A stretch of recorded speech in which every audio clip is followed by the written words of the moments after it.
Hello everyone. आज हम discuss कर रहे हैं Maxwell's fourth equation of electrodynamics और concept of displacement current. Maxwell's fourth equation states that the curl of magnetic field intensity H is equals to the current density plus del D by del T। इसको proof करने के लिए हम start करते हैं amperes circuital law से, which states that the line integral of magnetic induction around a closed path is equal to the mu zero times the net current enclosed by the path। किसी के बंद परिपथ के परितः magnetic induction का रेखीय समाकलन उस परिपथ में बहने वाली विद्युत धारा के म्यू जीरो गुना होता है। In the mathematical form the close integral of B dot D L equals to mu naught I. Since हम जानते हैं कि magnetic induction and magnetic field intensity में रिलेशन होता है B equals to mu naught H, then from equation 1 the close integral of H dot D L equals to I. Equation 1, since current density vector J is, ये current से इस प्रकार से related होता है कि current I equals to open surface integration of J dot D S. Then from equation 1 and 2 closed line integral of h dot dl equals to open surface integration of j dot ds.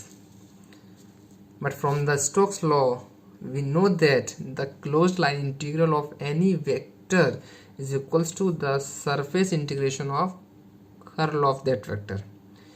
यहाँ पर closed line integral of h dot dl equal to the open surface integration of curl of H।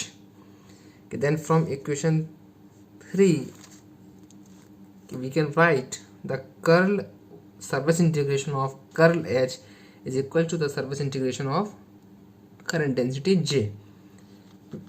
We can write this equation surface integration of curl H minus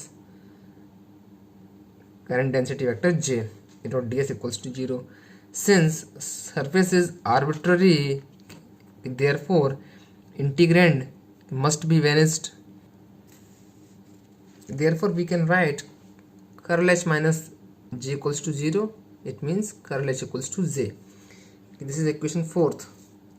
अब इस equation का हम divergence लेते हैं कि then divergence of curl of h equals to the divergence of j। But from the vector identity we know that the divergence of curl of any vector is equals to 0। Then this vector would be 0। Then the divergence of j equals to 0। Equation 5, हम जानते हैं कि continuity equation से current density for the non steady current के लिए divergence j equals to the minus of del rho by del t, where rho is the charge density।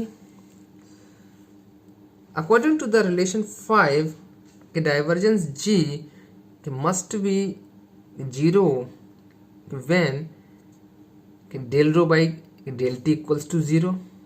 That is, इसका मतलब ये है कि करंट डेंसिटी स्टैटिक होनी चाहिए, कि टाइम के साथ में नहीं बदलनी चाहिए। We conclude the Ampere's law is valid only for the steady state condition and is insufficient for the case of time varying field। Hence, to include time varying fields, Ampere's law must be modified। For this modification, Maxwell assumed that current density की जो definition है वह incomplete है।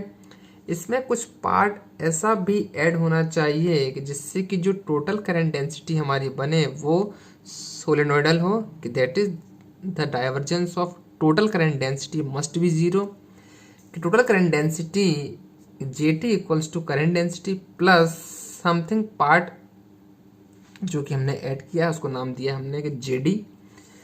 Since हमने देखा हुआ था curl H equals to J plus J D total current density. इस इक्वेशन का जब हम डाइवर्जेंस ले रहे हैं that is the divergence of curl of H equals to the divergence of J plus JD. चूंकि divergence of curl of H would be 0, then the divergence of J plus divergence of JD. यहाँ से divergence of JD equals to the minus of divergence of J. इस equation को हमने नाम दिया equation 7. हम जानते हैं from the equation of continuity से हमने देखा हुआ था कि divergence of J equals to the minus of del rho by del T. Divergence J का यह वैल्यू इक्वेशन 7 में रखने पर हम पाते हैं कि डाइवर्जेंस के JD equals to del rho by del T. इसको हमने इक्वेशन 8 का नाम दिया है. But we know Gauss law in differential form is the divergence of E equals to the rho by epsilon 0. जो गॉस का नियम है उसका अवकलन फॉर्म में divergence equals to the rho by epsilon 0. Rearrange this equation, divergence of epsilon naught E equals to rho. Epsilon naught E is the displacement vector D. Then we can write the divergence D equals to rho. From last two relation, the divergence JD equals to the del by del T, the divergence of D. That is the divergence of JD equals to the divergence of del D by del T. That is JD vector equals to del D by del T. ये वह part है जो कि हमने current density में add किया हुआ था. This part is known as the displacement current vector. Therefore the modified form of the Ampere's law curl H equals to the total current density which is the J plus JD vector. Curl H equals to J plus del D by del T.